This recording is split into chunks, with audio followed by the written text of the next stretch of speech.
Got a T-Mobile network update for you guys. So this is a bit of an interesting one. I spotted this yesterday afternoon. I saw it in the permit log, but it took them a while to get to the site.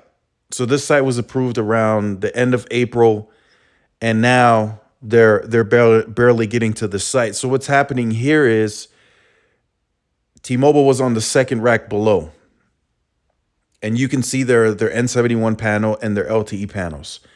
Now what they're doing is they're doing a site height relocation. So they're moving up to the Sprint rack.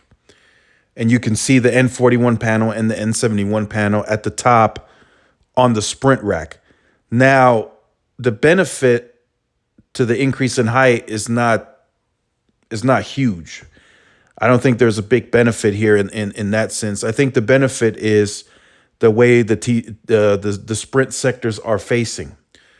So what I mean by that is there's a gym like diagonally across the street from this site, and that gym was sitting in a null sector. So inside that gym, T-Mobile service was slim to none. It got very bad. Calling was bad. And sometimes that happens. So you have to adjust your sector to cover that area better. Now in this case, T-Mobile engineers seem to have chosen the better height, or a little better height, and the way the Sprint sectors were facing. Now, in this case, where the Sprint sectors are facing now, that gym is going to have optimal signal now indoors. I can already see it. That sector that's facing straight towards the screen, or that it's literally facing directly at the gym.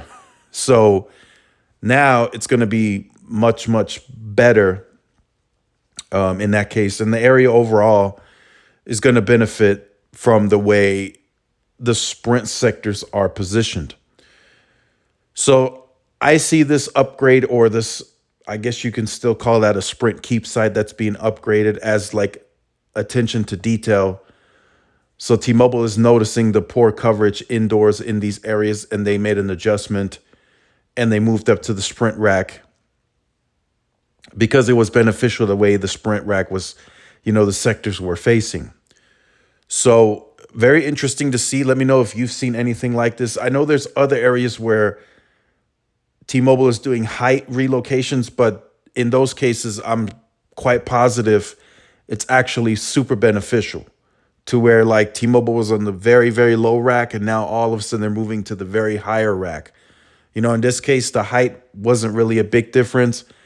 I just think it was more beneficial for T-Mobile, the way the Sprint sectors were facing, to just hop on and get on that and upgrade that rack and get that going. So I'll let you guys know when that's finished and what the performance is like. Probably the crane is still at the site, or the boom lift is still at the site, so they'll probably take another few days. But I'll check it next Friday, and I'll see what performance is like. It should be on air by then. Let me know what you think about this in the comment section down below. Make sure you guys like, share, subscribe to the channel, follow my social media outlets. This is Tyrone with Tech Life. I'll see you in the next one. Peace.